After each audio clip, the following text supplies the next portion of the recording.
Hello बच्चों, आपका स्वागत है स्ट्रिंग फिजिक्स क्लास के यूट्यूब चैनल पे। बच्चों, आप इस चैनल पे क्लास 11, 12 IIT और नीट के लिए अपनी फिजिक्स की तैयारी करते हैं। बच्चों, हम लोग इलेक्ट्रोस्टैटिक के और एक और लेक्चर वीडियो को लेकर आए हैं। ठीक है, चलिए इस वीडियो में हम लोगों का आज सबसे पहला टॉपिक जो होगा वो होगा कंटिन्यूअस चार्ज डिस्ट्रीब्यूशन या चार्ज डेंसिटी किसे कहते हैं। ध्यान दीजिएगा, मैं लिख रहा हूं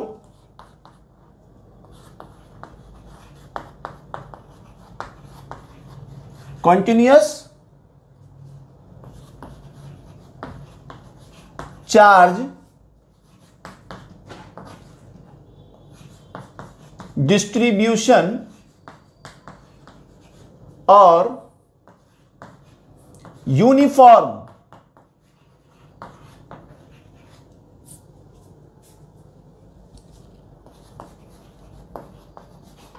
चार्ज डेंसिटी। ठीक है, ध्यान देंगे टॉपिक का जो नाम है कंटिन्यूअस चार्ज डिस्ट्रीब्यूशन और यूनिफॉर्म चार्ज डेंसिटी। यानी अब आपको जो चीजें मिलेंगी पॉइंट चार्ज नहीं मिलेंगी, आपको कुछ कॉन्फ़िगरेशन मिलेगा जिसमें चार्ज डिस्ट्रीब्यूट होगा यूनिफॉर्मली। ये कॉन्फ़िगरेशन लेंथ हो सकता है, कोई एरिया हो सकता है, कोई वॉल्यूम हो सकता है।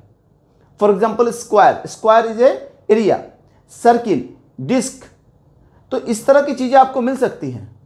तो हम लोग देखेंगे उस तरह की चीज़ों में आखिर कूलम्स लॉ को कैसे लगाएंगे, क्योंकि कूलम्स लॉ कहता है कि force of interaction between two point charges, यानी यह कूलम्स लॉ का लिमिटेशंस है कि Coulomb's law is always valid for point charges.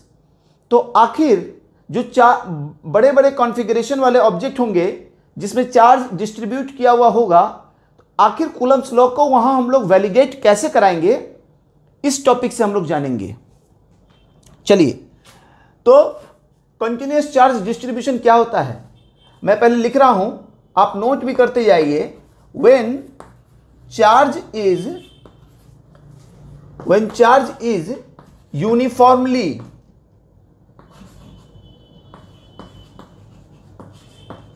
distributed,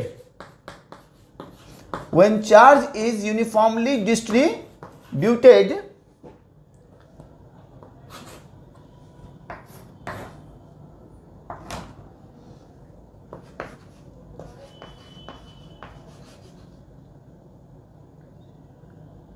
throughout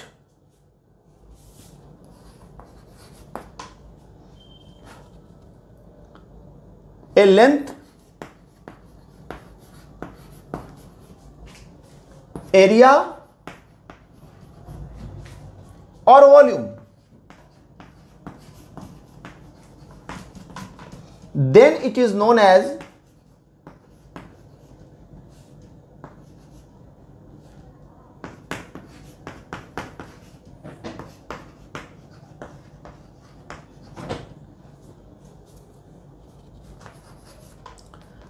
continuous charge distribution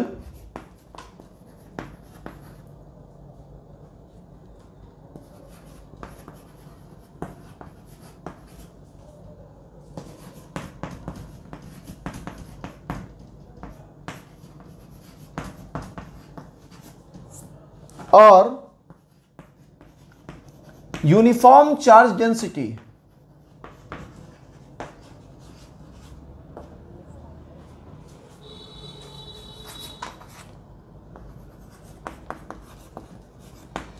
ध्यान देंगे, मैंने इस टॉपिक में यह कहा कि अगर चार्ज यूनिफॉर्मली डिस्ट्रीब्यूट होगा किसी लेंथ पर, किसी एरिया पर या किसी वॉल्यूम में, जैसे एक लाइन दिया रहेगा आपके पास या एक रॉड, उस रॉड पे चार्ज यूनिफॉर्मली डिस्ट्रीब्यूटेड होगा, तो उसको हम लोग कह सकते हैं एक लाइन चार्ज। आपके पास कोई डिस्क दिया हुआ होगा, उस डिस्क में चार्ज डिस्ट्रीब्यूटेड होगा, तो हम उसको बोल सकते हैं एरियल चार्ज या चार्ज ऑन ए सरफेस। तो इसी तरह क्यूब हो सकता है, एक सॉलिड क्यूब जिसमें पूरा चार्ज डिस्ट्रीब्यूटेड होगा, तो हम कहेंगे वॉल्यूम चार्ज। तो चार्ज जो है ना, इस अलग अलग तरह के कॉन्फ़िगरेशन, जैसे 1 डायमेंशनल कॉन्फ़िगरेशन, 2 डायमेंशनल कॉन्फ़िगरेशन और 3 डायमेंशनल कॉन्फ़िगरेशन में डिस्ट्रीब्यूट हो सकता है। तो इस तरह के सिस्टम को हम कहेंगे यूनिफॉर्मली चार्ज डिस्ट्रीब्यूशन। आखिर यूनिफॉर्मली चार्ज डिस्ट्रीब्यूशन जो होता है, इसको हम कैटेगराइज कितने तरह से करते हैं? अभी हमने बताया 1 डायमेंशनल, 2 डायमेंशनल और 3 डायमेंशनल, यानी 3 तरह के होते हैं यूनिफॉर्मली चार्ज डिस्ट्रीब्यूशन। ठीक है,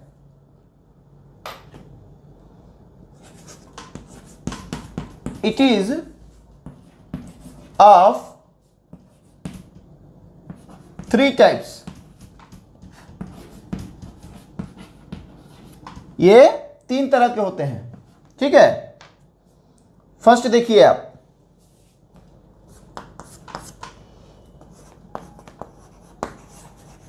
लीनियर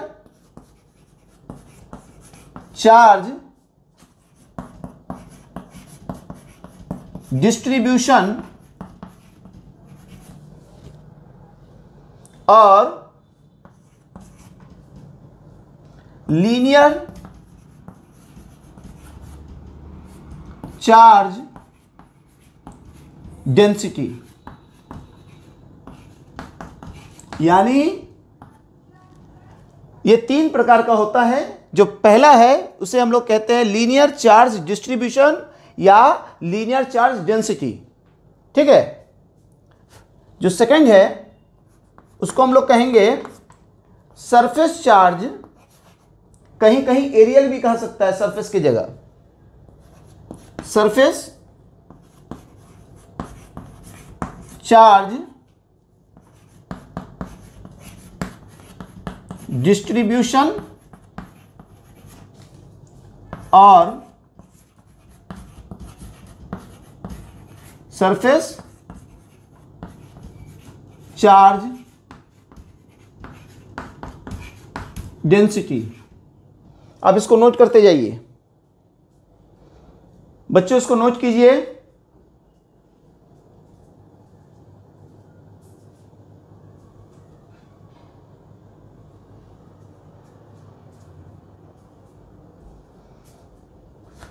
और थर्ड वन है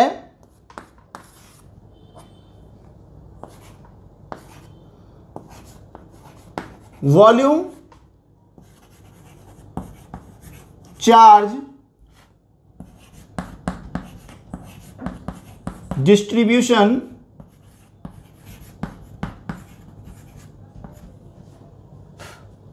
और वॉल्यूम चार्ज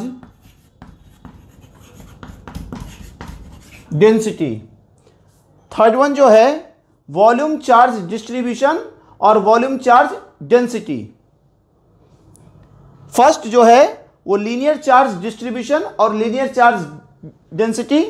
सेकेंड जो है सरफेस चार्ज डिस्ट्रीब्यूशन और सरफेस चार्ज डेंसिटी।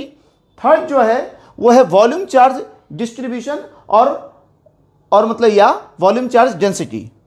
आप इसको नोट कर लीजिए ताकि मैं अब इसे मिटाऊंगा।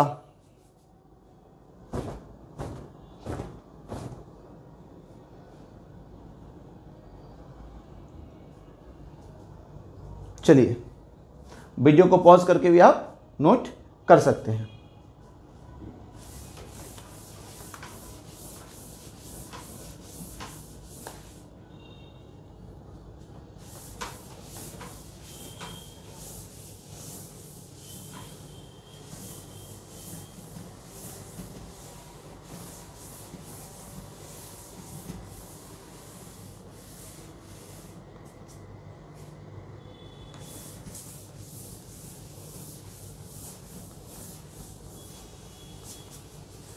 चलिए, अब हम लोग डिफाइन कर रहे हैं इन तीनों चीजों को। ठीक है, जो आपका फर्स्ट है लीनियर चार्ज डेंसिटी और linear charge distribution.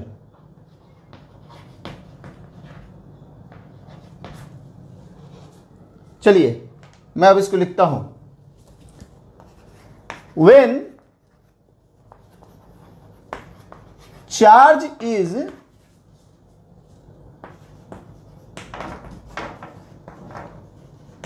Uniformly distributed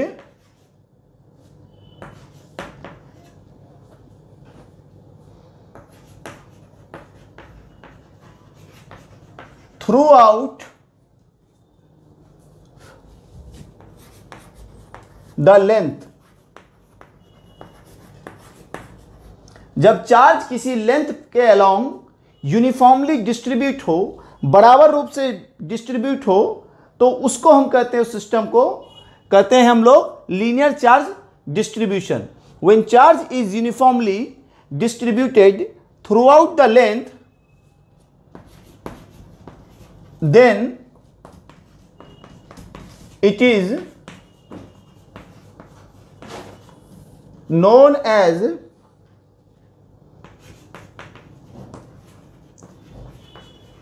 linear charge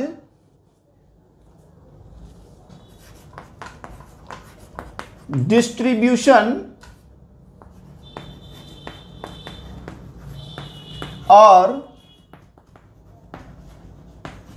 linear charge density।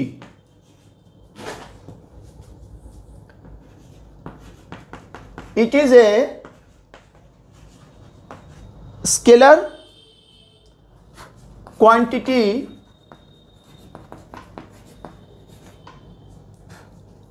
it is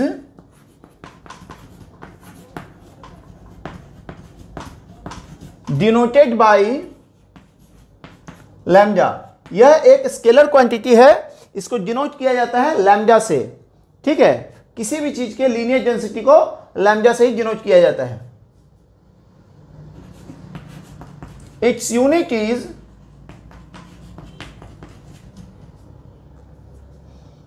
coulomb per metre. ठीक है, चलिए मैं यहां लिख रहा हूं, ध्यान दीजिएगा। Lambda is equal to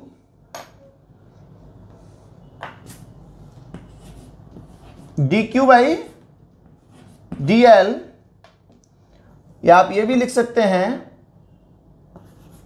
q बाई l। It's up to you completely.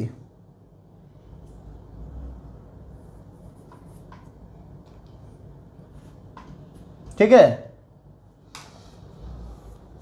Differential form में आप लिख सकते हैं dq बाई dl या q बाई l भी लिख सकते हैं।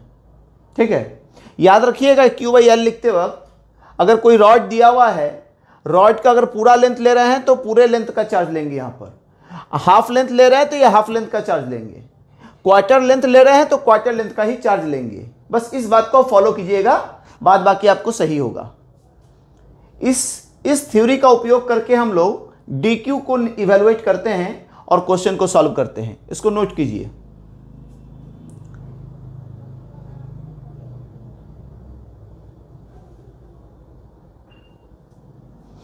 चलिए मैं इसको मिटाता हूं।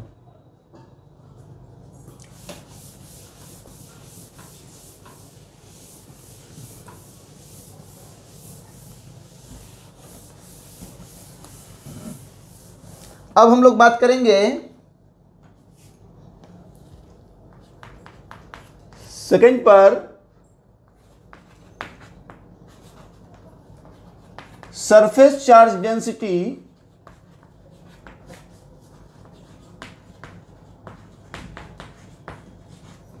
और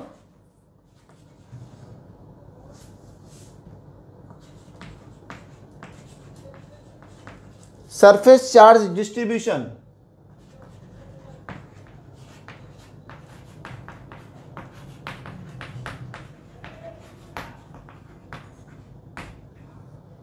ठीक है,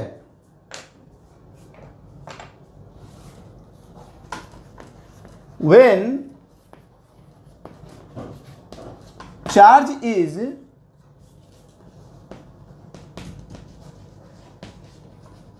uniformly distributed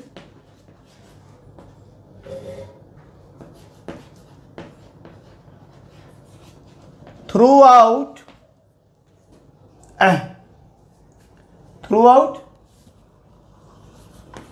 the area, जब किसी एरिया पर चार्ज यूनिफॉर्मली डिस्ट्रीब्यूट हो, ठीक है, when charge is uniformly distributed throughout the area, then it is known as surface charge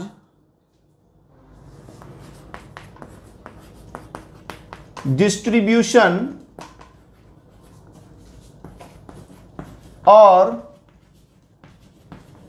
surface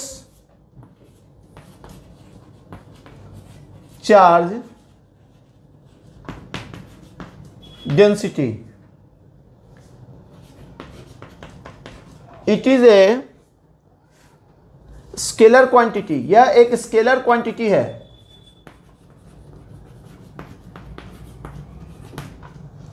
इसे सिग्मा से डिनोट किया जाता है। It is denoted by sigma. देखिए इसको मैं इन्वर्टेड कॉमा में डाल दे रहा हूं। हाँ, तो denoted by sigma.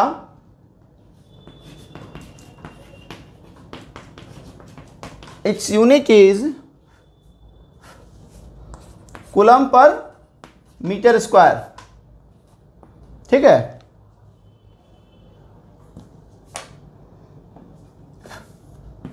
Sigma is equal to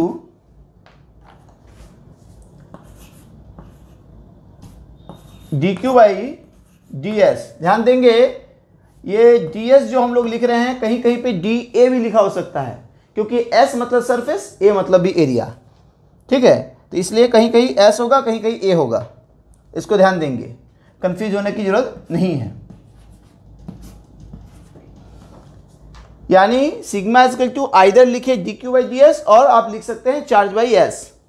इसमें भी वही बात देंगे, पूरा एरिया लेंगे डिनोमिनेटर में तो पूरा चार्ज लेंगे उस सरफेस का, हाफ एरिया लेंगे तो ये हाफ चार्ज लेंगे, क्वार्टर एरिया लेंगे तो क्वार्टर चार्ज लेंगे। इस बात का ध्यान रखना है, ठीक है। इसको नोट कर लीजिए।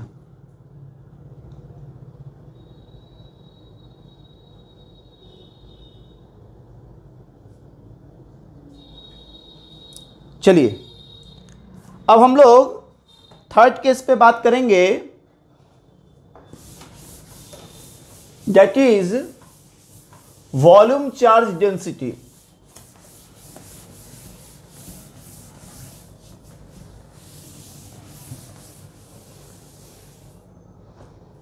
यानी हम लोग थर्ड बात करेंगे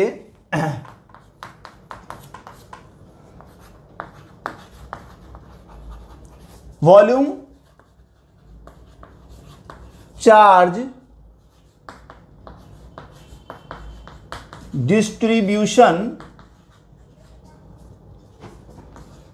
और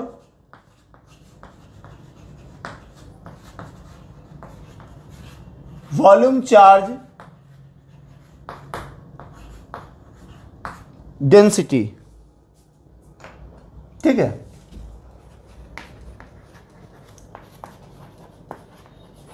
When charge is uniformly distributed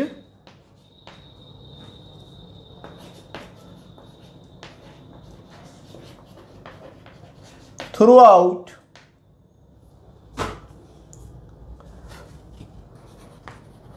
any volume, then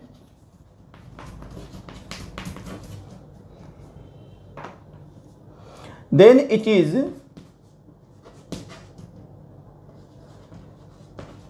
known as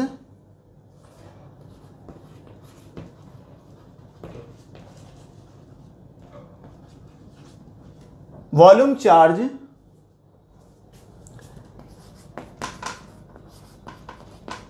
distribution और वॉल्यूम चार्ज डेंसिटी।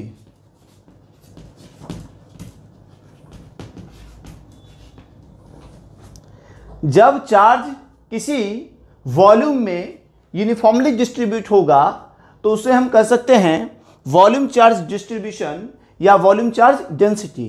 यह भी एक स्केलर क्वांटिटी है। It is a scalar quantity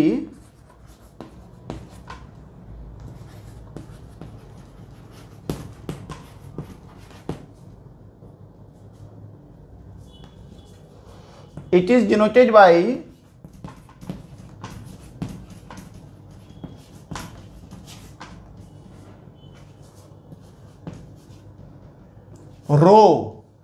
row symbol से इसको डिनोट करते हैं। ठीक है,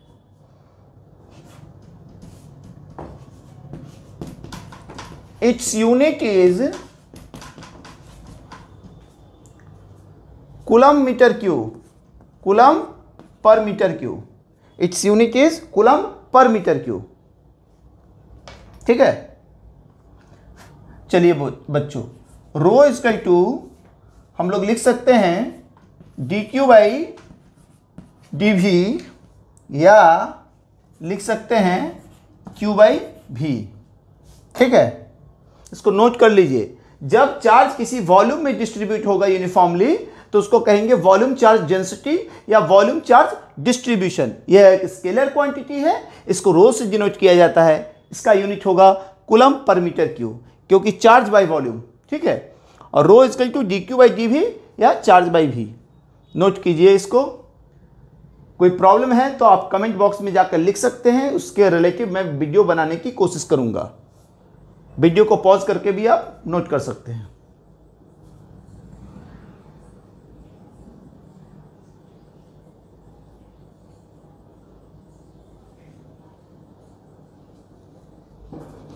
चलिए बच्चों, मैं अब इसको मिटाता हूं।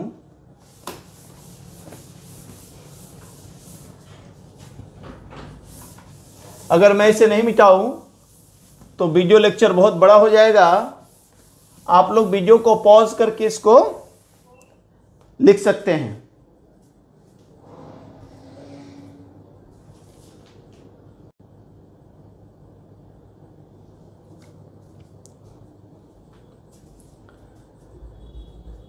चलिए बच्चों, अब हम लोग एक प्रूफ करते हैं इस थ्योरी के बेसिस पर।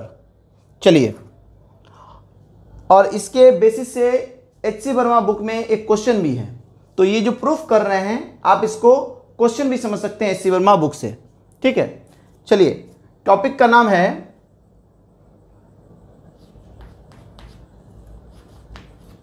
Electric field intensity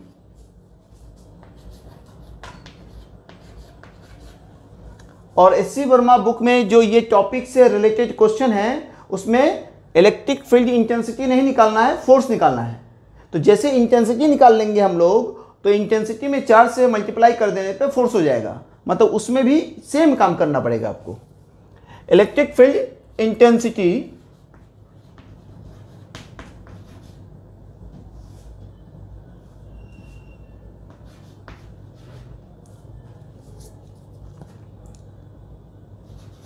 at a point on the axis of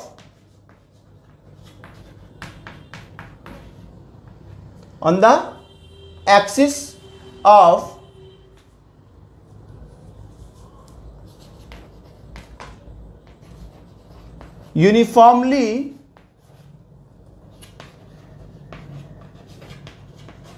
charged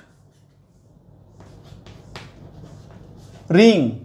यानी आपको एक रिंग दिया हुआ है जो यूनिफॉर्मली चार्ज है जिस पे, यानी चार्ज जो है उसमें यूनिफॉर्मली डिस्ट्रीब्यूटेड है, बराबर रूप से डिस्ट्रीब्यूटेड है, उस रिंग के द्वारा आपको उसके एक्सिस के किसी पॉइंट पर आपको इलेक्ट्रिक फील्ड इंटेंसिटी निकालना है। चलिए मैं इसको अंडरलाइन करता हूं।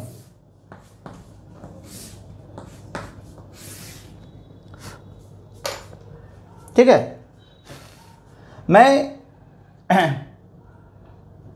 इसको बनाने की कोशिश करता हूं। एक रिंग,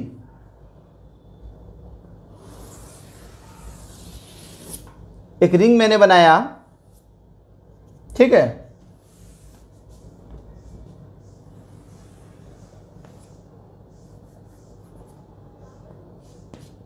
बहुत अच्छा नहीं बन पाया लेकिन ठीक ठाक है। चलिए आप इसको कंसीडर कर सकते हैं। चलिए ये इसका सेंटर है, मान लेते हैं O, और ये इसका रेडियस है। इसके रेडियस को कैपिटल R लिखते हैं। ठीक है, इस पे charge plus charge uniformly distributed है। ठीक है, प्लस चार्ज जो यूनिफॉर्मली डिस्ट्रीब्यूट है इसके सरकमफ्रेंस पर, क्योंकि रिंग जो होता है उसके पास सिर्फ सरकमफ्रेंस बचा हुआ है, यानी जो लेंथ है। अब मुझे क्या निकालना है? Electric field intensity. एक्सिस, इसका एक्सिस ये होगा, इस एक्सिस के किसी पॉइंट पर, इसको मैं थोड़ा छोटा कर लूँ, एक्सिस के किसी पॉइंट पर इंटेंसिटी निकालना है। ठीक है, तो ध्यान दीजिएगा ये एक पॉइंट चार्ज नहीं है, तो रिंग जो है जिसमें चार्ज डिस्ट्रीब्यूट है, तो मैं यहां पर लीनियर चार्ज डिस्ट्रीब्यूशन के कंसेप्ट को यूज करके इस पॉइंट पे इंटेंसिटी निकाल सकता हूं। इस पॉइंट का नाम मैं लिख देता हूं P। ठीक है, तो अब सवाल पैदा होता है कि हम उस कंसेप्ट को यूज कैसे करेंगे लीनियर चार्ज डिस्ट्रीब्यूशन को। ध्यान दीजिएगा कूलम्ब्स लॉ का लिमिटेशन है कि आप फोर्स निकाल सकते हैं सिर्फ पॉइंट चार्ज के द्वारा, यानी इस रिंग में मुझे एक पॉइंट लेना पड़ेगा, छोटा सा चार्ज लेना पड़ेगा, पॉइंट चार्ज। ठीक है, तो मैं क्या करता हूं, यहां पर एक पॉइंट कंसीडर करता हूं।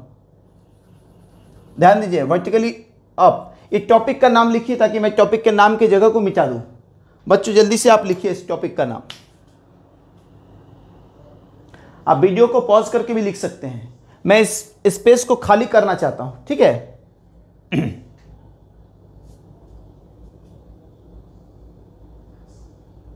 चलिए मैं अब क्या करता हूं, इस टॉपिक के नाम को मिटा देता हूं।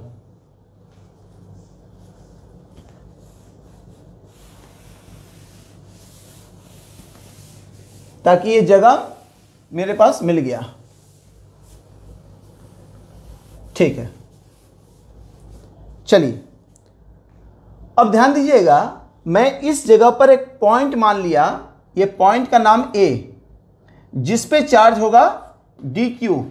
चार्ज प्लस है तो प्लस dq हो जाएगा। ठीक है, अब इस A पॉइंट के द्वारा मैं P पॉइंट पे इलेक्ट्रिक फील्ड इंटेंसिटी आसानी से निकाल सकता हूं कूलम्ब्स लॉ को यूज करके। ठीक है, तो इसके लिए मुझे A से P की दूरी भी चाहिए। तो चलिए, तो A से P की दूरी में लिखता हूं, ये होगी। अब एक बात और है, ये इंटेंसिटी का डायरेक्शन P पे किस तरफ होगा, अवे या इनवर्ड, ये डिपेंड करेगा कि P पर कौन सा चार्ज है। अगर P पर पॉजिटिव चार्ज है तो अवे होगा, नेगेटिव चार्ज है तो इनवर्ड होगा, मतलब इस तरफ होगा। तो इसलिए, और हम लोग सारे कंसिडरेशन में सब जगह पॉजिटिव चार्ज कंसीडर कर रहे हैं, इसलिए P पर यहां भी हम लोग पॉजिटिव चार्ज कंसीडर कर रहे हैं। ठीक है, तो ये इंटेंसिटी ऐसे होगा। ठीक है, अब ध्यान देंगे, ये एंगल को मैं थीटा लिख दे रहा हूं, तो ये भी थीटा होगा। ठीक है, तो ये अलोंग एक्सिस, एक्स एक्सिस, और ये along y axis, negative y axis. तो यहां जो इंटेंसिटी होगा इसको मैं लिखूंगा DE, क्योंकि ये पूरा इंटेंसिटी तो नहीं हुआ, एक छोटे पॉइंट से हुआ, और DE को इधर मैं रिजॉल्व कर पाऊंगा DE cos थीटा, और इस तरफ रिजल्व कर पाऊंगा D E sine theta. Clear? चलिए इस बात को नोट कीजिए। अब ध्यान दीजिए, O से लेके P की जो दूरी होगी इसको मैं लिख रहा हूं स्मॉल r। ठीक है, इन सब बातों को नोट कीजिए। अब आप बोलिए सर आपने तो एक छोटे से पॉइंट से इंटेंसिटी निकाला, तो ये पूरे से कैसे निकलेगा, क्योंकि मैं इसको इंटीग्रेट करूंगा। एक बात और समझने की जरूरत है, रिंग जो होता है डायमीटर के अलोंग सिमेट्रिक होता है। यानी रिंग जो है डायमीटर के अलोंग सिमेट्रिक है, तो डायमीटर के एबव जितने पॉइंट होंगे डायमीटर के बिलो भी उतने ही पॉइंट होंगे। तो डायमीटर के ऊपर फॉर एग्जांपल अगर 10 पॉइंट है, मान लीजिए 10 पॉइंट है, तो 10 पॉइंट का इंटेंसिटी इस क्वाड्रेंट में आया और सबका एक्स कंपोनेंट इस तरफ होगा, वाई कंपोनेंट इस तरफ होगा। उसी तरह डायमीटर के नीचे अगर 10 पॉइंट होंगे तो उसके इंटेंसिटी इधर आएंगे, इस तरफ आएगा, और उसका एक्स कंपोनेंट इस तरफ होगा और वाई कंपोनेंट वर्टिकली अप होगा। तो सारा vertical y component up and down एक दूसरे को कैंसिल करेगा, लेकिन एक्स कंपोनेंट कैंसिल नहीं करेगा क्योंकि वो सब एक तरफ है, तो एडअप हो जाएगा। तो ये वर्टिकल कंपोनेंट ऑफ इंटेंसिटी खत्म हो जाएगा, सिर्फ बचा हुआ रहेगा मेरे पास हॉरिजॉन्टल डायरेक्शन में या एक्स डायरेक्शन में, जो आप कहना चाहें। क्योंकि इस रिंग को अगर ऐसे रखेंगे तो ये जिसको हम एक्स हॉरिजॉन्टल बोल रहे हैं वो वर्टिकल बन जाएगा। तो सब मेरे पास डी ई कॉस थीटा बचेगा। यानी अगर मैं डी ई कॉस थीटा को इंटीग्रेट करता हूं तो मुझे पूरा इलेक्ट्रिक फील्ड इंटेंसिटी मिलेगा इस रिंग के द्वारा इस पॉइंट पर। ठीक है, अगर मैं बता रहा हूं वो समझ में नहीं आ रही है तो आप उसको वीडियो को स्लो करके भी देख सकते हैं। चलिए, तो मैं कुछ लैंग्वेज लिख देता हूं। ठीक है, let us consider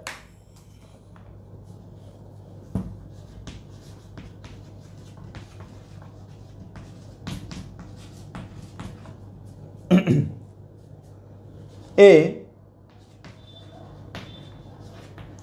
charged ring centered at O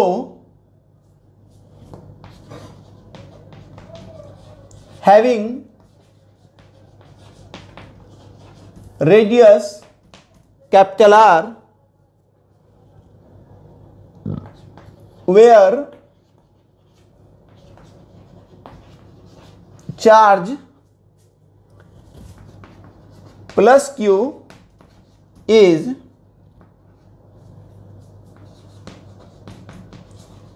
uniformly distributed. जहां पे charge Q plus Q uniformly distribute है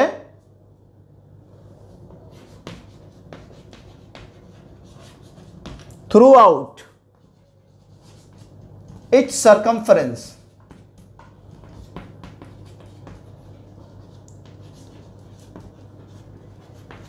जहां पे charge plus Q uniformly distribute है इसके सरकमफरेंस के पूरे सरकमफरेंस पर। ठीक है, इसको आप लिखिए।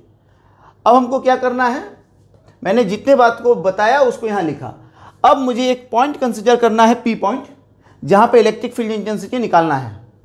तो मैं लिख रहा हूं now we consider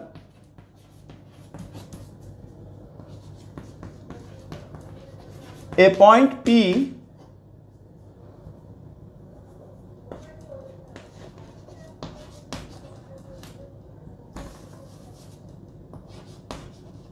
on the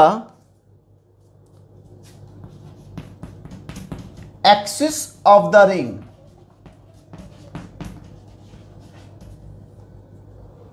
मतलब रिंग के एक्सिस पर एक पॉइंट P कंसीडर कर रहे हैं हम लोग, सच दैट इस तरह से कि,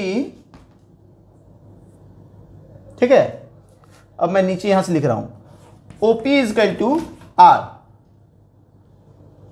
इस तरह से कि OP is equal to r, full stop. इतने को नोट कीजिए आप, फिर मैं मिटाऊंगा, फिर बाद बाकी और लैंग्वेज लिखूंगा। जो बच्चे 11-12 का एग्जाम देंगे बोर्ड का, उनके लिए यह लैंग्वेज बहुत इंपॉर्टेंट है। और ऐसे में भी अगर आप प्रूफ भूल जाए तो लैंग्वेज लिखा हुआ रहेगा तो आपको समझ में ज़्यादा आएगा। ठीक है,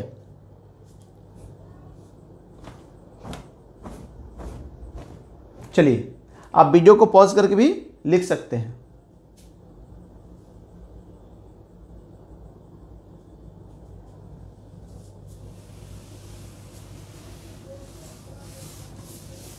वीडियो को रोक कर ही आप इसको लिख लीजिए, नहीं तो वीडियो बहुत बड़ा हो जाएगा, आपको भी देखने में बोरिंग फील होगा। इसलिए मैं चाहता हूं ज़्यादा से ज़्यादा कंटेंट आपको मिल पाए। जो बच्चे ट्यूशन को अफोर्ड नहीं कर सकते हैं वह घर बैठे फ्री ऑफ कॉस्ट बेहतरीन पढ़ाई पाएँ। आप लोग असाइनमेंट वगैरह भी चाहते हैं तो हमारे कोचिंग का मोबाइल ऐप डाउनलोड कीजिए, जिसमें आपको free of cost assignment, test series सब कुछ मिलेगा। चलिए, हमने क्या लिखा, OP is equal to r, यानी ये भी मैंने कंसीडर कर लिया। अब मुझे now we have to derive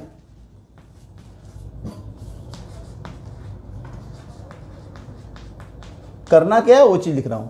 electric field intensity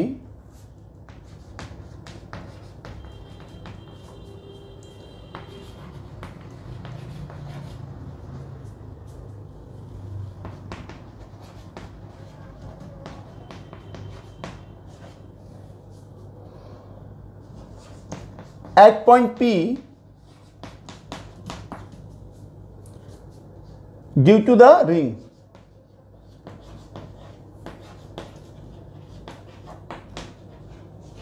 ring, इस रिंग के द्वारा इलेक्ट्रिक फील्ड इंटेंसिटी निकालना है P पॉइंट पर। चलिए, फॉर दिस, इसके लिए हमें क्या करना पड़ेगा, फॉर दिस वी कंसिडर, इसके लिए हम एक कंसिडर करते हैं a point A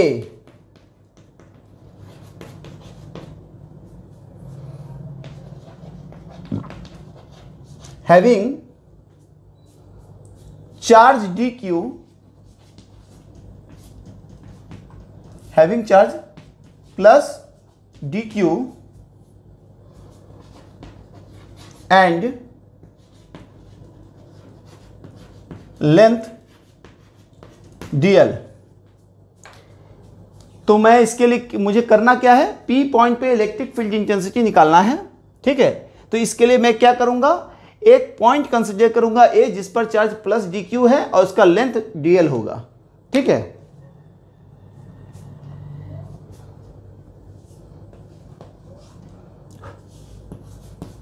on the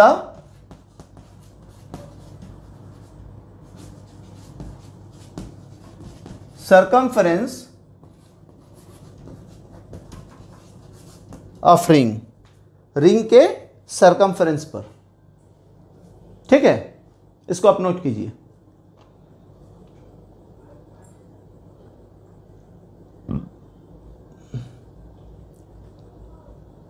ठीक है, अब मैं लिख रहा हूं इसके आगे, इसको मैं पहले थोड़ा नीचे भी लिख देता हूं, on the circumference of the ring. Now we join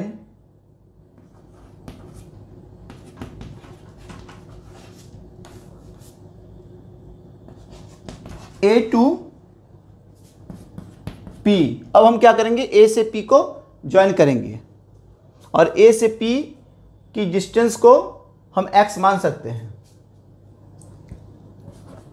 and AP is equal to x मैं मान ले रहा हूं। ठीक है, and angle APO is equal to theta.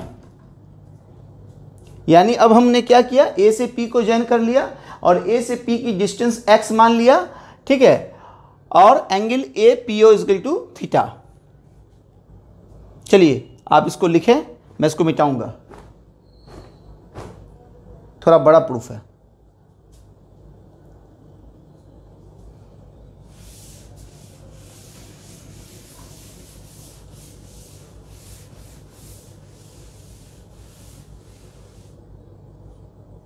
चलिए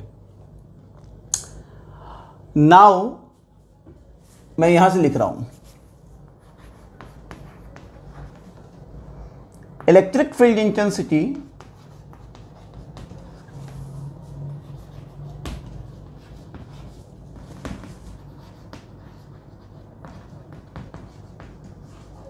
at point P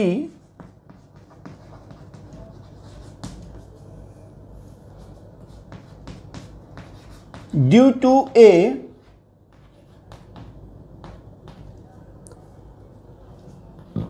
will be DE, will be DE।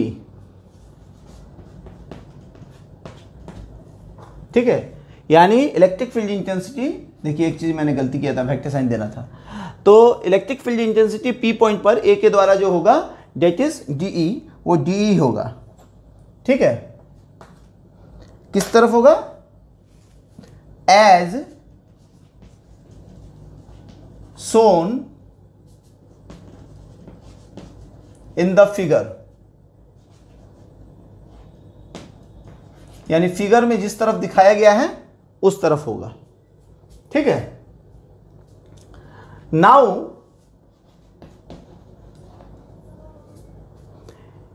DE can be resolved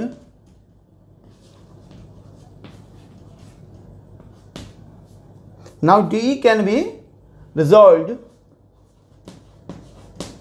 आपने vector resolution पढ़ा होगा, नहीं पढ़ा है तो स्ट्रिंग फिजिक्स क्लासेस का वेक्टर लेक्चर देखिए, उसमें आपको रेजोल्यूशन बताया गया है। तो अब हमने लिखा क्या, नाउ DE को रिजॉल्व किया जाएगा इंटू 2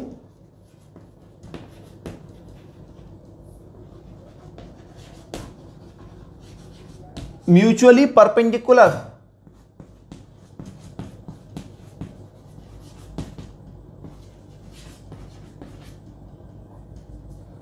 डायरेक्शंस। अब मैं क्या करूंगा, DE को दो म्यूचुअली परपेंडिकुलर डायरेक्शन में रिजॉल्व करूंगा। ठीक है,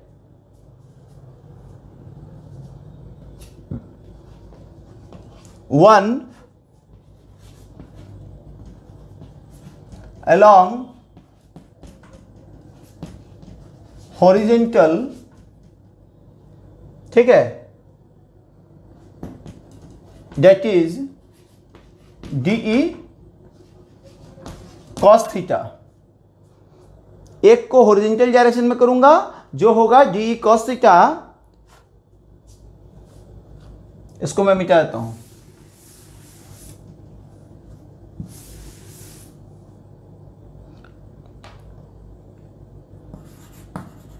and other along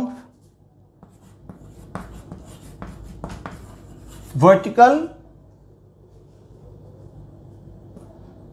that is DE sin theta.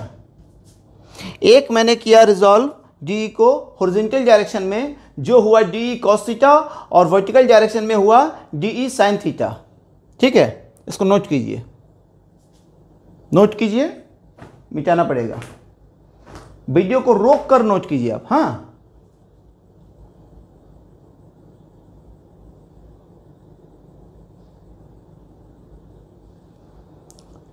चलिए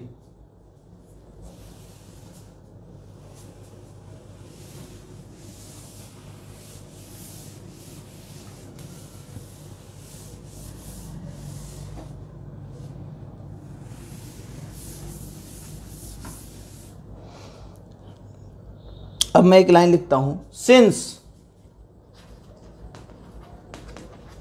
ring is symmetric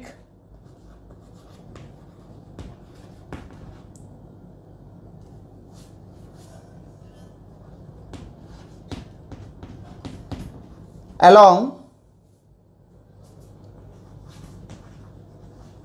diameter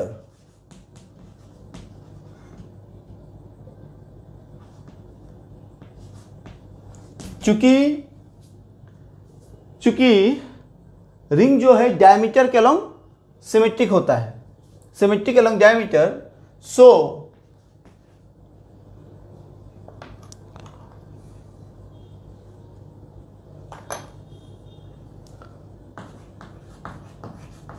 vertical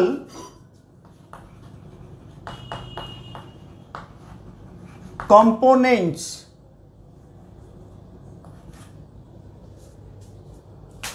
of intensities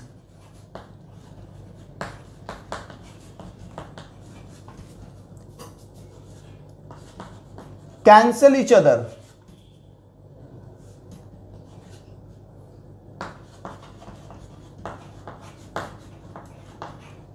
चूंकि रिंग जो होता है डायमीटर के अलोंग सिमेट्रिक होता है, इसका मतलब बराबर होता है, तो रिंग से ऊपर जितना पॉइंट होगा डायमीटर से ऊपर, डायमीटर के नीचे भी उतना ही पॉइंट होगा, तो सारा वर्टिकल कंपोनेंट कैंसिल हो गया।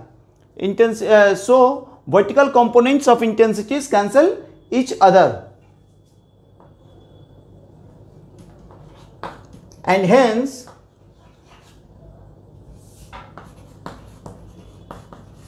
resultant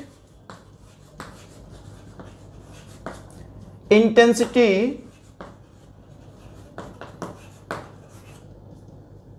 will be along horizontal direction.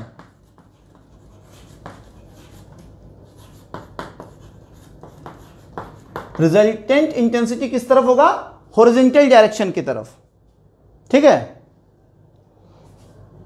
इसको नोट कीजिए। अब लैंग्वेज खत्म होने को है, अब हम लोग मैथमेटिकल एक्सप्रेशन करेंगे। सो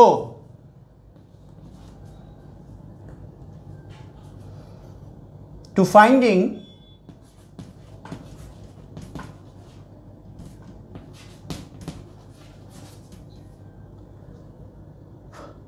to resultant intensity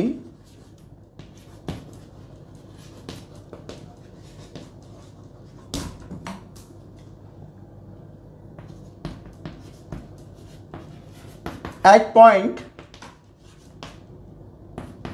P due to ring, we will integrate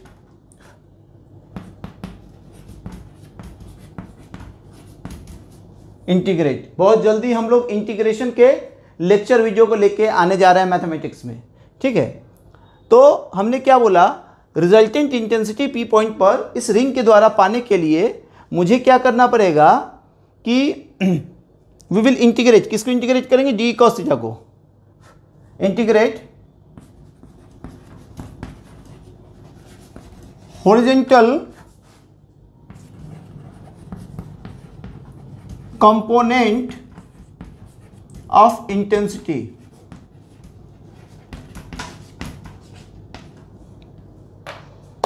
चलिए इसको नोट कीजिए।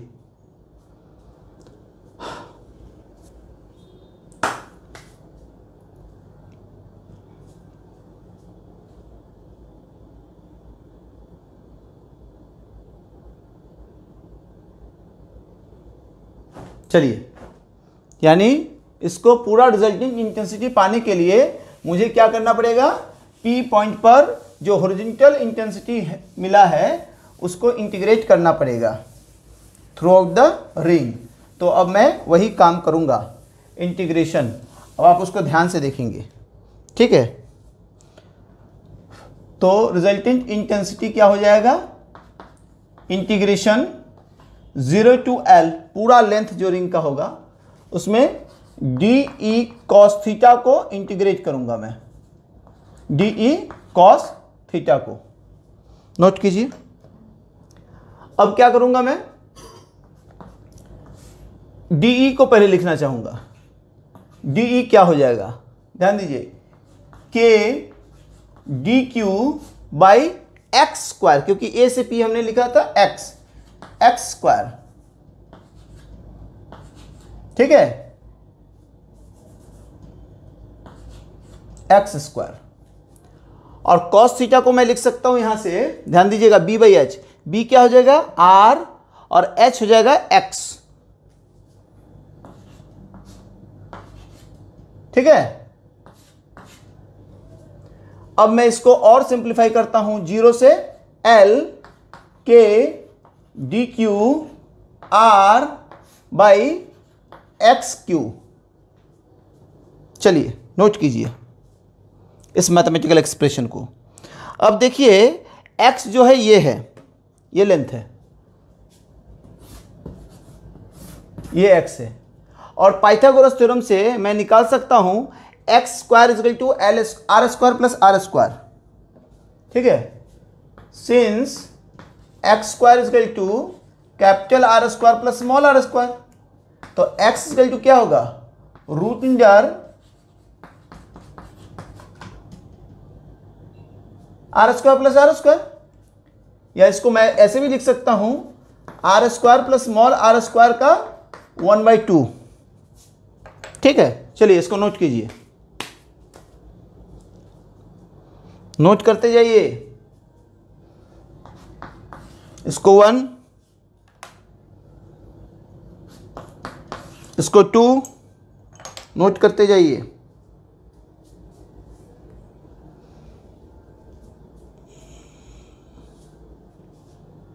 चलिए ठीक है, अब मैं क्या करूंगा, 2 का वैल्यू 1 में अगर रख देता हूं तो मुझे क्या मिलता है,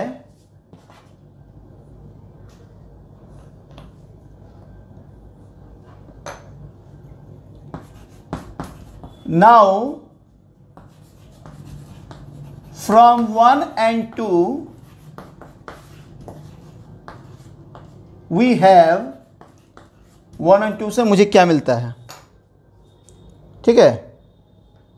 ध्यान दीजिएगा, मैं लिख रहा हूं यहां पे, मुझे मिलेगा E is equal to integration 0 से L, ध्यान दीजिएगा K डी क्यू, तो मैं K डी क्यू से पहले ही R लिख लेता हूं, फिर डी क्यू लिखता हूं, बाई एक्स क्यू, तो x का वैल्यू हो गया, मैं कलर चेंज कर रहा हूं ताकि आपको सहूलियत हो समझने के लिए, R square plus small r square, यानी capital are square plus small r square power 1/2 होगा, लेकिन उस पर पावर क्यू है इसलिए 3/2 हो गया, तो इसको मैं वाइट से लिखता हूं 3/2। चलिए क्लियर,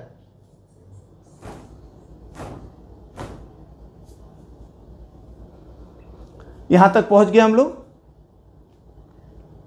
इसको नोट कीजिए जल्दी।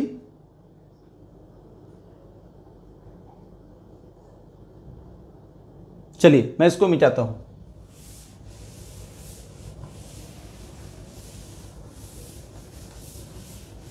ठीक है। अब ध्यान देंगे आप कि अब मुझे रिजल्ट यहां तक आ गया, अब मुझे डी क्यू को एलिमिनेट करना है, तो मैं कैसे करूंगा, since we know that lambda is equal to dq by dl, lambda is equal to dq by dl, so dq is equal to lambda dl। अब इस dq के वैल्यू को मैं अगर यहां रखूं, इसको 3 लिखता हूं, इसको 4 लिखता हूं, ठीक है।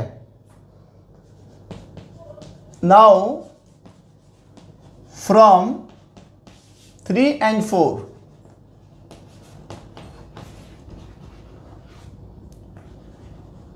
we have, क्या मिला मुझे, E is equal to integration 0 to L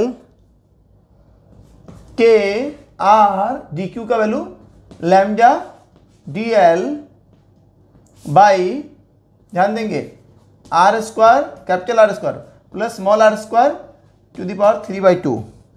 कुछ बुक में इस स्मॉल आर को भी x लिखा जा सकता है, तो इसमें आप घबराएंगे नहीं।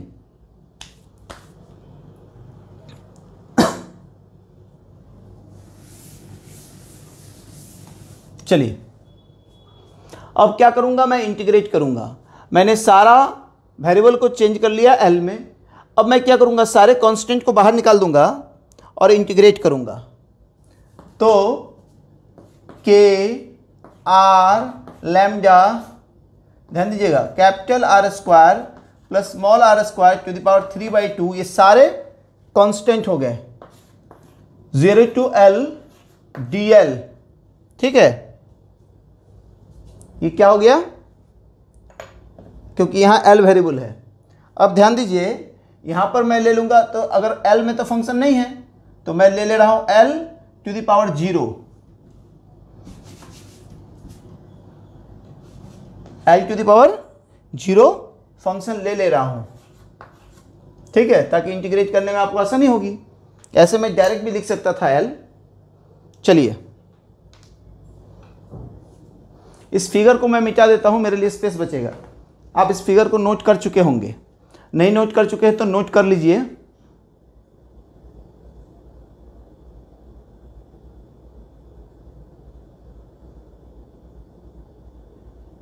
वीडियो को रोक के भी नोट कर सकते हैं, मैं इसे मिटाता हूं।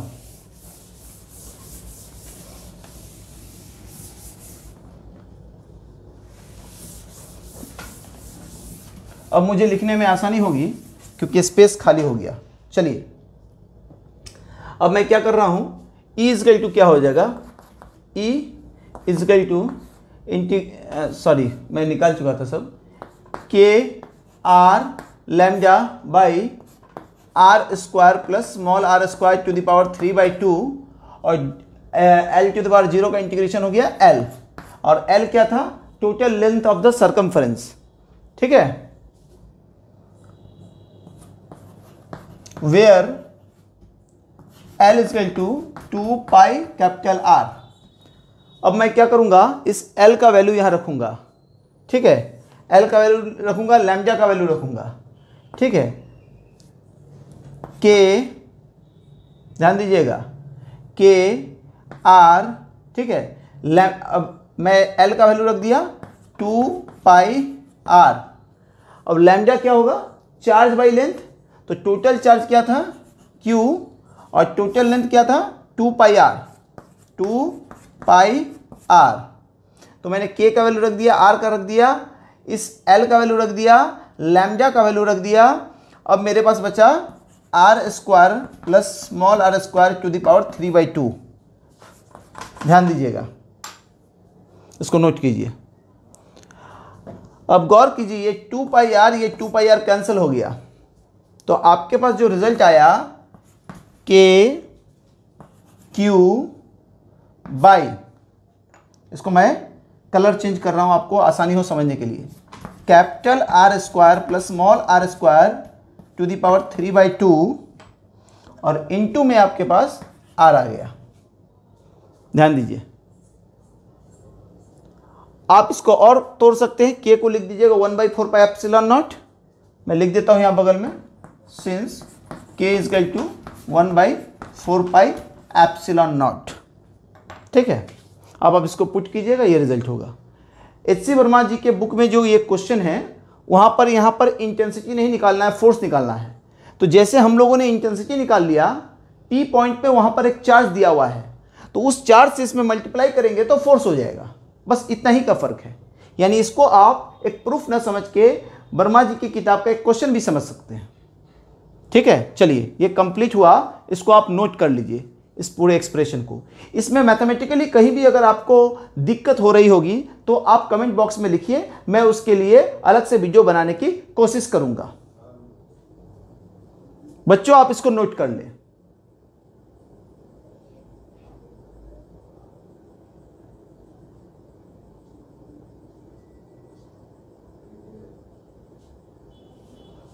चलिए बच्चों, मैं अब इसको मिटाता हूं। आप वीडियो को पॉज करके भी नोट कर सकते हैं।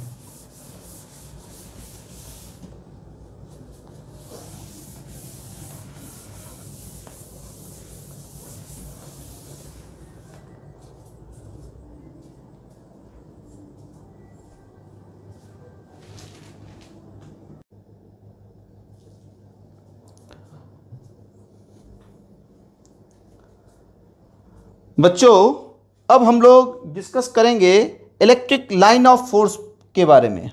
एक टॉपिक है, बहुत अच्छा टॉपिक है, इलेक्ट्रिक लाइन ऑफ फोर्स या electric field lines. Electric line of force या लाइंस ऑफ फोर्स भी बोल सकते हैं,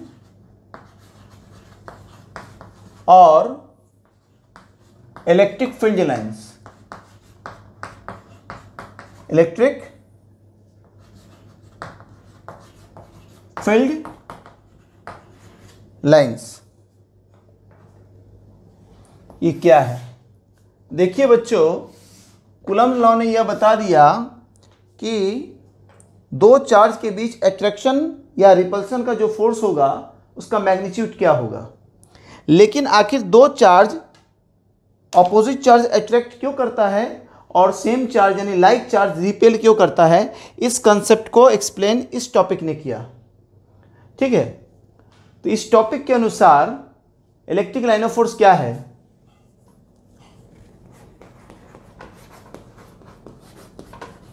electric lines of force, electric line of force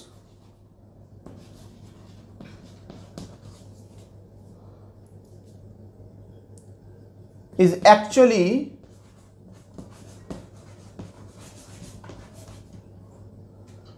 a curve। ध्यान दीजिएगा, मैं कर्व बोल रहा हूं, कर्व जो लाइन नहीं बोल रहा हूं। एक्चुअली ए कर्व, कर्व क्या होता है? लोकस ऑफ एनी पॉइंट, यानी किसी भी ज्योमेट्रिकल फिगर को कर्व कहा जा सकता है। तो electric line of force is actually A curve along which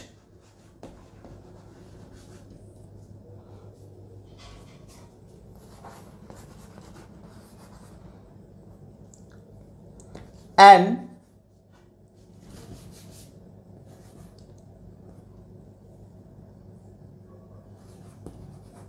along which a unit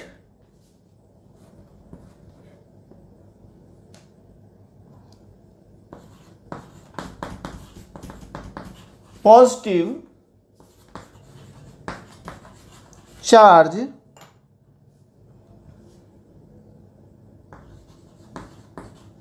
moves.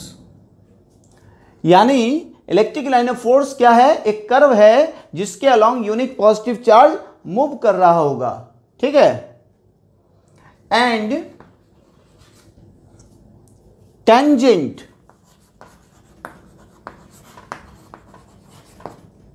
At any point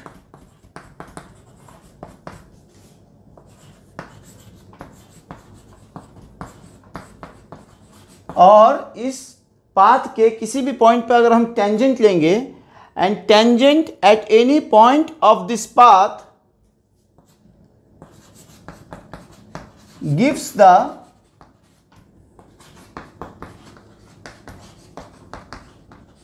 direction of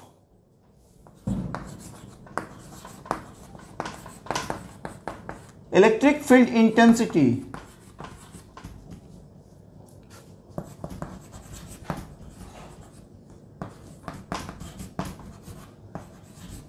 at that point। यानी इस कर्व पर किसी पॉइंट पर अगर मैं टेंजेंट खींचता हूं तो उस टेंजेंट का डायरेक्शन जो होगा उस पॉइंट पर इलेक्ट्रिक फील्ड इंटेंसिटी की डायरेक्शन की तरफ होगा। ठीक है, इसको नोट कर लीजिए। एक्चुअली में ऐसा कोई लाइन एग्जिस्ट नहीं करता है, इसलिए इसको मैं ये भी लिखूंगा नीचे में, it is actually an imaginary lines।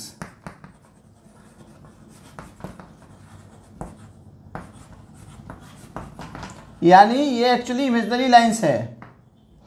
तो आप ये नहीं कह सकते हैं कि ऐसा लाइन वहां पर है, लेकिन हाँ इस फिनोमेना हो रहा होगा इस तरह का। इस कंसेप्ट को फराइजे ने दिया था, इसको फराइजे लाइंस भी बोलते हैं, जिस कारण से ये प्लस माइनस का अट्रैक्शन क्यों हो रहा है, प्लस प्लस का रिपल्सन क्यों हो रहा है, लेकिन ऐसा लाइन कुछ देखा नहीं गया।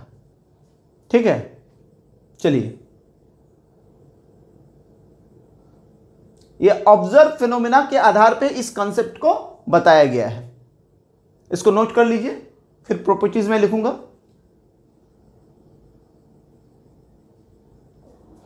चलिए, ये बहुत हल्का टॉपिक है लेकिन जानना जरूरी है। इसको जानेंगे तभी आगे हम लोग कुछ टॉपिक कर पाएंगे।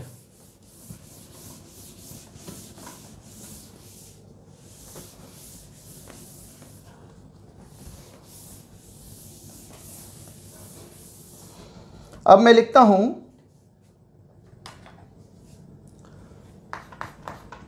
प्रॉपर्टीज ऑफ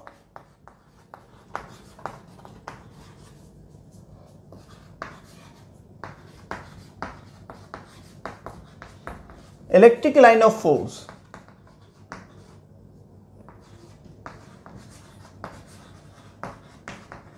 क्या प्रॉपर्टीज हैं इनके, ये इंपॉर्टेंट है। चलिए, first point,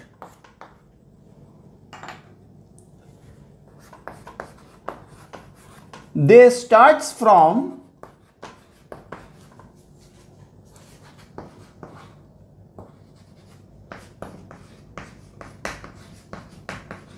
positive charge and end at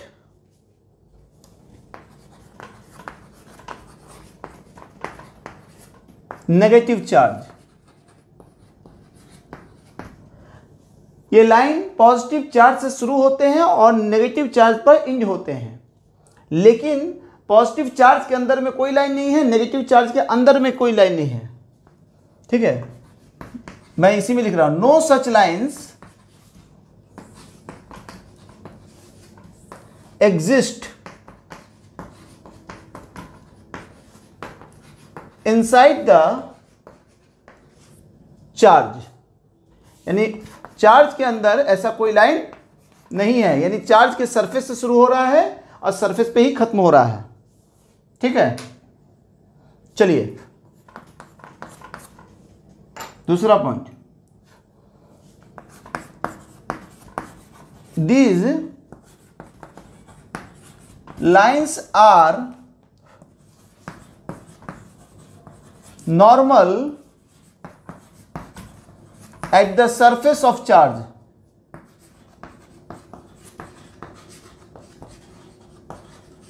यानी चार्ज की सतह पर यह लाइन नॉर्मल है, यानी परपेंडिकुलर है। ठीक है,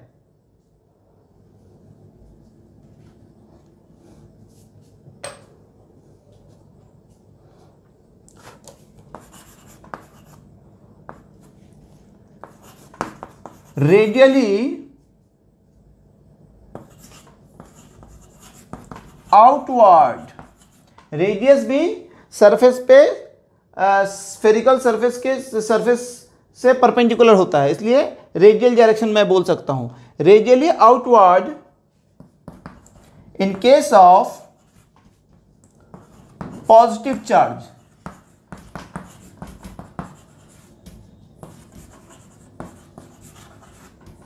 and radially inward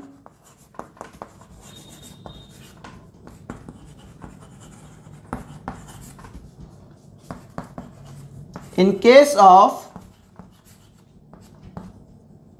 negative charge।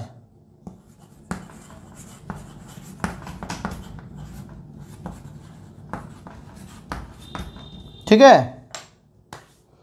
यानी पॉजिटिव चार्ज के केस में यह रेडियली आउटवर्ड होगा और नेगेटिव चार्ज के केस में यह रेडियली इनवर्ड होगा। चलिए इसको नोट कीजिए जल्दी से।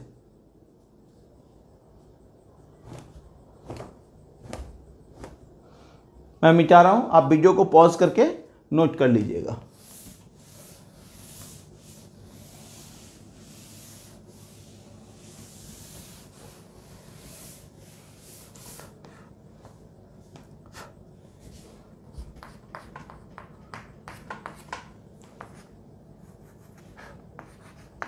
No two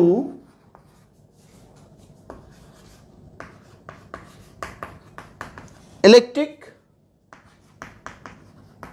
line of force, lines of force can intersect each other.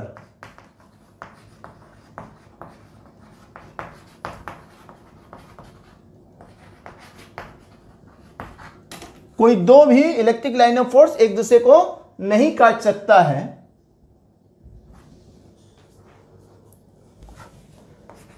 Because if they intersect. CBSE में यह क्वेश्चन आया हुआ है, ठीक है, सीबीएसई बोर्ड में, ठीक है। Because if they intersect each other at a point, ठीक है, then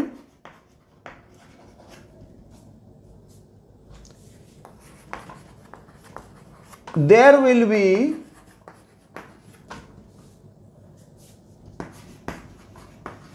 two directions of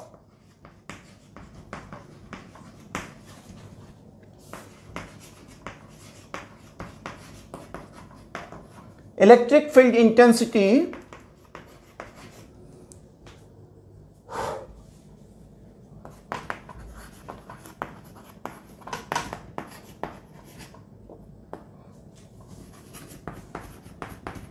at a point। अगर कोई दो इलेक्ट्रिक लाइन ऑफ फोर्स एक दूसरे को काटेंगे तो हमें एक ऐसा कॉमन पॉइंट मिलेगा जहां पर यह बताएगा कि एक पॉइंट बताएगा, एक डायरेक्शन बताएगा इस तरफ है इंटेंसिटी, एक बताएगा इस तरफ है, जो इलेक्ट्रिक लाइन ऑफ फोर्स के कंसेप्ट को कॉन्ट्राडिक्ट कर रहा है, यानी ये नहीं हो सकता है। इस कारण से कोई दो इलेक्ट्रिक लाइन ऑफ फोर्स एक दूसरे को नहीं काटेंगे। There will be two directions of electric field intensity at a point which contradicts the hypothesis। ठीक है, चलिए, इसमें कुछ भी समझने में दिक्कत हो रही होगी तो आप कमेंट बॉक्स में लिख सकते हैं। हाँ, जो भी सीरियस बच्चे हैं, पढ़ना चाहते हैं, कंटेंट उनको अवेलेबल नहीं है पूरी तरह से, तो वह इस चैनल पे आकर अपनी पढ़ाई को कर सकते हैं फ्री ऑफ कॉस्ट में। ठीक है, मैं यहाँ इस चैनल पे सारा क्वेश्चन डिस्कस करूँगा, SC Verma, DC Pandey book से, इवन रस्ती खलीजे वॉकर से भी करूँगा, आई रोजोब से भी करूँगा, आईआईटी के प्रीवियस ईयर क्वेश्चन को बताऊँगा, नीट के प्रीवियस ईयर क्वेश्चन को बताऊँगा, इवन बोर्ड के भी प्रीवियस ईयर क्वेश्चन को बताऊँगा। तो आप लोग इस चैनल के साथ बने रहें, और क्या चाहिए मुझे बताएं। ठीक है, ध्यान दीजिए, इसको मैं लिख रहा हूँ। अगर एक लाइन ऐसे जा रहा है, एक लाइन ऐसे जा रहा है, तो इस कर्व, ये कर्व मान लेते हैं पी पॉइंट है, ये कर्व कहता है इंटेंसिटी इधर है, और ये कर्व कह रहा है इंटेंसिटी इधर है, तो ये कॉन्ट्राडिक्ट हो गया ये बात, आखिर इधर है कि इधर है। ठीक है, चलिए नोट कीजिए इसको।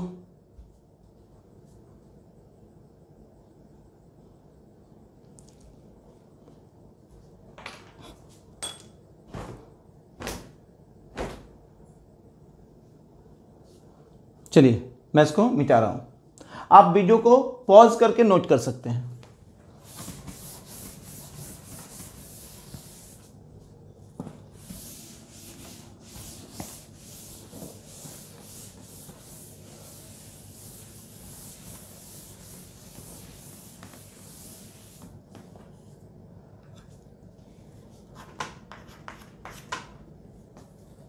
दे मतलब इलेक्ट्रिक लाइन ऑफ फोर्स के बारे में बोल रहे हैं। दे कॉन्ट्रैक्ट लॉन्गिट्यूडनली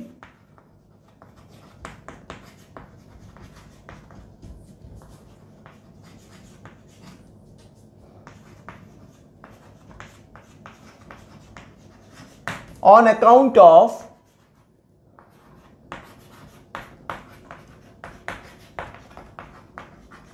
attraction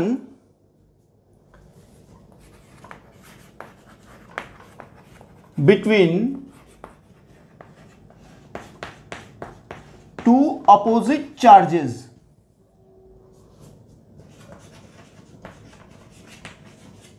यानी ये लाइन सिकुड़ते हैं लॉन्गिट्यूडनली। क्यों? क्योंकि अगर कोई दो ऑपोजिट चार्ज आ जाए तो एक दूसरे पे अट्रैक्शन के कारण। क्यों?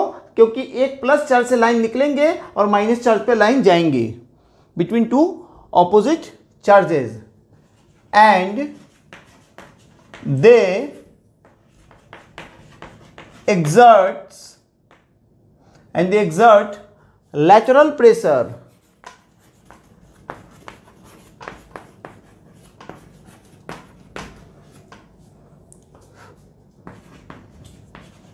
on account of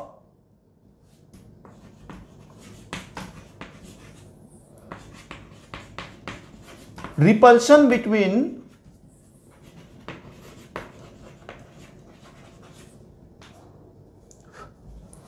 two opposite charges, two same charges, same या कुछ बुक में इसको लाइक भी लिखा रहता है, चार्जेस। ठीक है, यानी ये एक दूसरे पर लैटरल प्रेशर लगाते हैं जब दो सेम चार्ज एक दूसरे पर आ जाता है। ठीक है, क्योंकि दो लाइन निकल रहे हैं लेकिन कट नहीं सकते हैं, तो एक दूसरे पर प्रेशर लगाते हैं, मुड़ जाते हैं। ठीक है, इसी कारण से रिपल्सन होता है। अब चलिए जिन बातों को मैंने बोला है उस सबको पहले यहाँ ट्रेस कर देते हैं। ठीक है, पहले तो मैं बता रहा हूँ, ये प्लस चार्ज लिया। अब ध्यान दीजिए, इससे लाइन निकल रहे हैं रेडियली आउटवर्ड। आगे जाकर मुड़ जाए कोई दिक्कत नहीं है, लेकिन सरफेस पे परपेंडिकुलर होना चाहिए। ठीक है, मान लेते हैं एक नेगेटिव चार्ज है, तो इस नेगेटिव चार्ज पे लाइंस आएंगे सरफेस पे रेडियली इनवर्ड।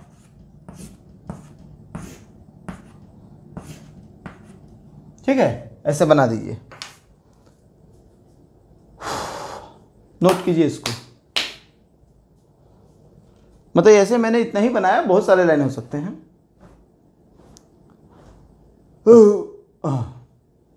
चलिए अब मैं बता रहा हूं अट्रैक्शन रिपल्सन कैसे हो रहा है, जो मैंने लिखा है उस बात को बताओ।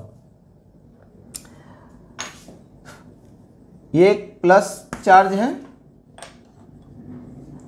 और ये एक माइनस चार्ज है। प्लस से लाइन शुरू हुए, माइनस पर गए।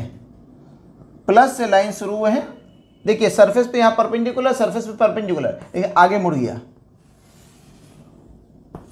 इसी कारण से ये लोग सिकुड़ते हैं और इन दोनों के बीच अट्रैक्शन पैदा होता है।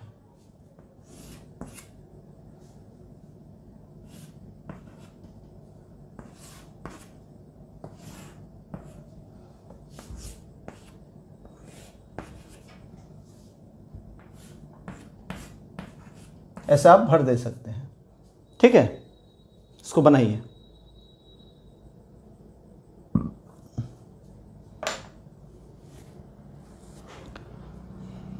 ये अट्रैक्शन का केस होगा प्लस माइनस में। इसको बनाइए, फिर मैं मिटाऊंगा। वीडियो को रोक लीजिए, फिर बनाइए पॉज करके। चलिए अब मैं रिपल्सन का केस दिखाता हूं कैसे हो रहा होगा। मान लेता हूं एक प्लस चार्ज और एक प्लस चार्ज लेता हूं।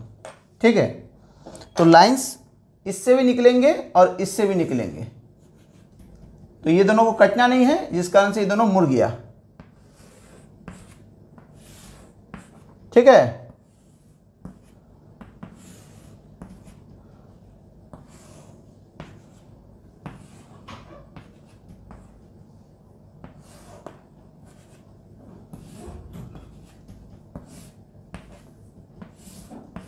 ठीक है, और जो बहुत आगे होगा उसको आप ऐसे बना सकते हैं।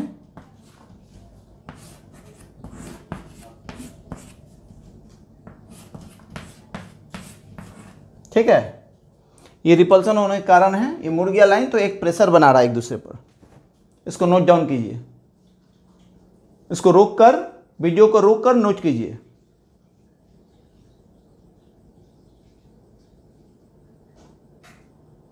चलिए, मैं इसी तरह माइनस चार्ज के लिए भी बना दे रहा हूं।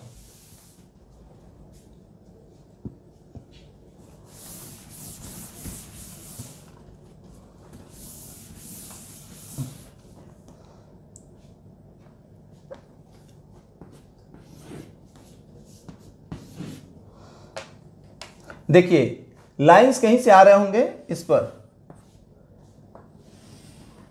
ये लेटरल प्रेशर एक दूसरे पे लगा रहे हैं।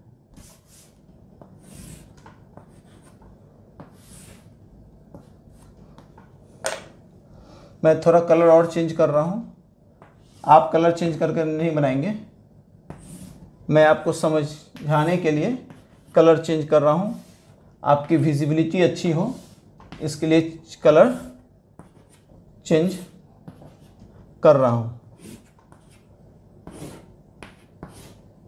बना सकते हैं आप, ऐसे बना दीजिए। देखिए, ये पीछे से लेटरल प्रेशर लगा रहा है और एक दूसरे पर रिपल्सन ये भी क्रिएट कर रहा है। इस तरह से इलेक्ट्रिक लाइन ऑफ फोर्स के कंसेप्ट से हम समझ पाते हैं कि प्लस माइनस में अट्रैक्शन क्यों हो रहा है, प्लस प्लस में रिपल्सन क्यों हो रहा है, माइनस माइनस में रिपल्सन क्यों हो रहा है।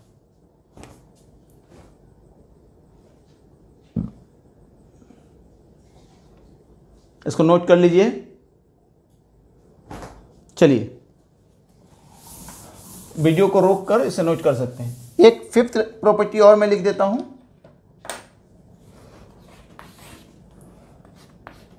The number of electric line of force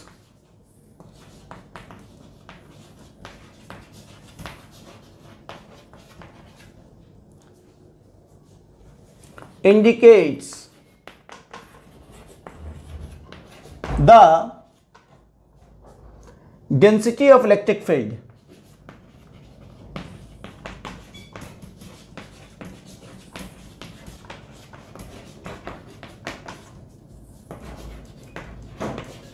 यानी अगर ज़्यादा इलेक्ट्रिक लाइन ऑफ फोर्स है तो हम कहेंगे कि वहाँ इलेक्ट्रिक फील्ड का डेंसिटी ज़्यादा है, और इलेक्ट्रिक लाइन ऑफ फोर्स कम है तो हम कहेंगे इलेक्ट्रिक फील्ड का डेंसिटी कम है। ठीक है, क्लियर? नोट कर लीजिए बच्चों, आप वीडियो को पॉज करके भी नोट कर सकते हैं। यह लेक्चर वीडियो यहीं तक है, फिर हम लोग नेक्स्ट जो लेक्चर वीडियो लेके आएंगे इसमें डाइपोल डिस्कस करेंगे और डाइपोल से रिलेटेड कुछ क्वेश्चन बनाएंगे। इस सारे थ्योरी को नोट कीजिए, इत्मीनान से पढ़िए, इससे भी क्वेश्चन आपको बहुत बनेंगे। चलिए।